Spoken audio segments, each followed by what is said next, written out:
Assembly సమావేశాలు రెండో రోజు ప్రారంభమయ్యాయి. ఆదివారం ఉదయం 9 గంటలకు సభను స్పీకర్ గడ్డం ప్రసాద్ కుమార్ ప్రారంభించారు.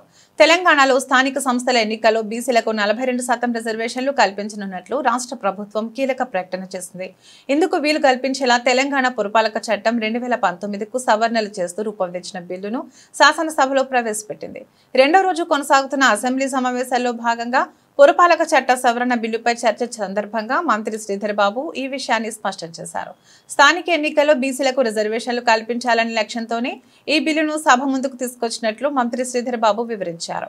శాసనసభ సమావేశాలు జరుగుతున్నందున ఆర్డినెన్స్ జారీ చేసే అవకాశం లేదని, అందుకే చట్ట సవరణ ద్వారానే ఈ ప్రక్రియను పూర్తి చేస్తున్నట్లు చెప్పారు. ఈ బిల్లు ఆమోదంతో రాబోయే స్థానిక ఎన్నికల్లో బీసీలకు 42% కోటా అమలు కానుంది.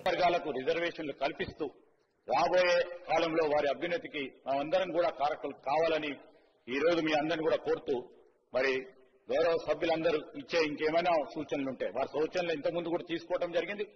ఈ రోజు బిల్లు రూపేణా పెడతా ఉన్న సందర్భంలో ఇంకేదైనా వారి సూచనలు ఉంటే తప్పకుండా ఆలోచన చేస్తాం ప్రభుత్వ పరంగాని మీ ద్వారా వారికి తెలియజేస్తూ, మరి ఇవే మా ఉద్దేశాలను మేము వారి ద్వారా తెలియజేస్తాం. 2018 పంచాయతీరాజ్ చట్టంలో రిజర్వేషన్లను 50% పరిమితం చేస్తూ బీఆర్ఎస్ ప్రభుత్వం చేసినటువంటి చట్టం చేయడం జరిగింది. దాంట్లో 285A నిబంధన మరి సీలింగ్ పెట్టడం జరిగింది 50% వరకే. దాన్ని మరి ఆ చట్ట సవరణను ఆ సీలింగ్ను ఎత్తివేస్తూ ఈరోజు యొక్క బీసీలకు మా ప్రభుత్వం ఏదైతే కట్టుబడి ఉందో 42%